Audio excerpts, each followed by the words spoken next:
As an advisor, one of the most common questions that I get from families is, what is the most efficient way to save for a kid's education, such as college? And with a lot of different vehicles out there today, it can be really confusing in terms of what are the best ones to take advantage of, when you should be putting money into certain types of investments or certain types of savings vehicles versus another time. So in today's video, what we're going to be talking about is two of the most popular savings vehicles out there, 529 plans and what are called UGMAs or UGMA accounts. I'm Mike Bink, founder and president of Equivest Financial Advisors and Beyond the 529, the YouTube channel dedicated to helping you become a more educated consumer of college education. We specialize in late-stage college planning and can help you identify strategies that will lower your cost of college by thousands of dollars. To learn more about how you can become our client and get your plan started today, please click on the button in the description below. After you're done watching this video, please make sure to check out our website, equivestadvisors.com, where you can access our free masterclass to help you learn how to pay less for college, minimize your student loan debt without sacrificing your retirement. So what is a 529 savings plan? A 529 plan is a tax advantage savings plan to allow you to invest funds to go towards your students' college and sometimes high school educations.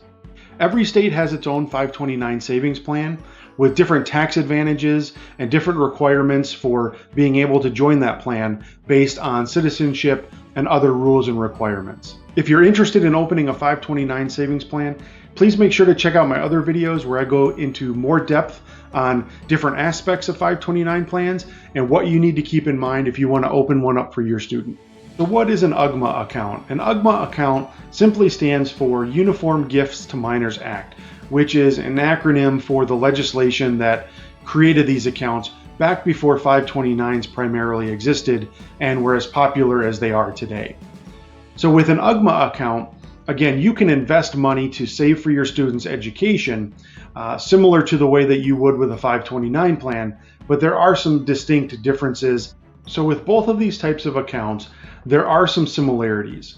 The primary similarity between UGMA accounts and 529 plans is that they were designed to allow families to save for the cost of college and invest those savings so that they can hopefully grow by the time your student is ready to go to school. For the most part, that's where the similarities end. Some of the key differences between an UGMA account and a 529 plan is when it comes to taxes. So with a 529 plan, your investments are going to grow and be tax deferred. But if you take funds out of a 529 plan to use for qualified educational expenses, then that money can also be taken out of the plan tax-free.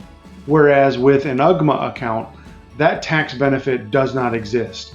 So when it comes to taxes and saving for college, the 529 plan definitely has the advantage. Another key difference is in who controls the account.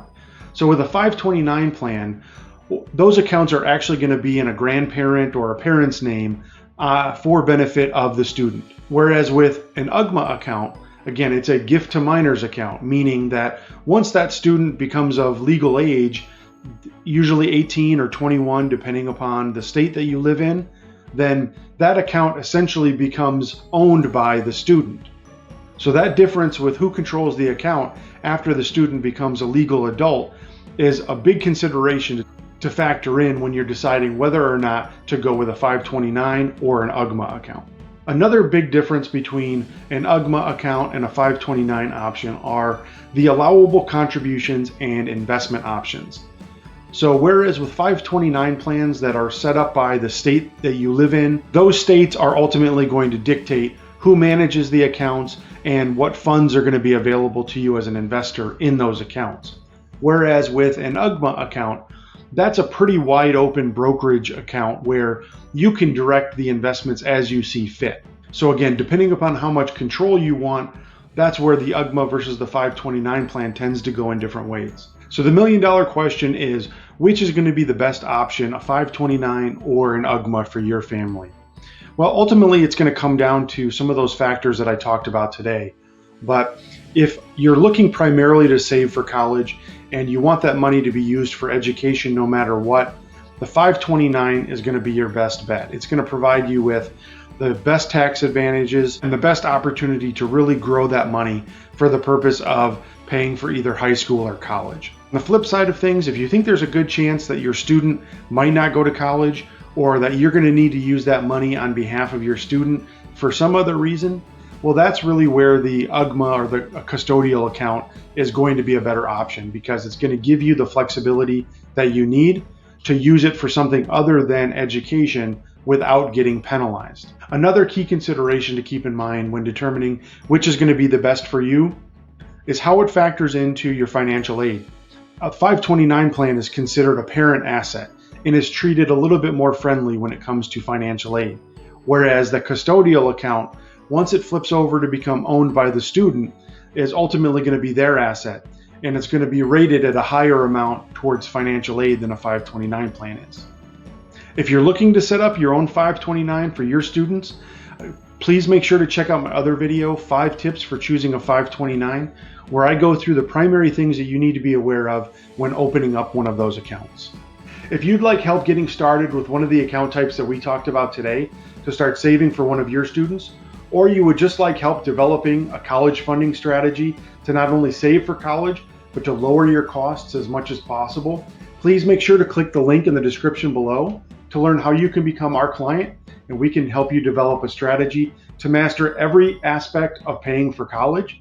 Or you can check us out at equivestadvisors.com. As a reminder, there you can access our masterclass to help you get started with your college planning, to learn how you're going to lower your costs, minimize your student loan debt, all while protecting your family's retirement. If you liked today's video and you found it to be helpful, please make sure to share it with your family and friends by clicking that share button below. And if you want more videos like this to help you plan for the cost of paying for college and lower those costs as much as possible, please make sure to subscribe to my channel by clicking the button below, and make sure to hit that notification bell so that you get notified every time a new video is posted. Thank you, and good luck going beyond the 529.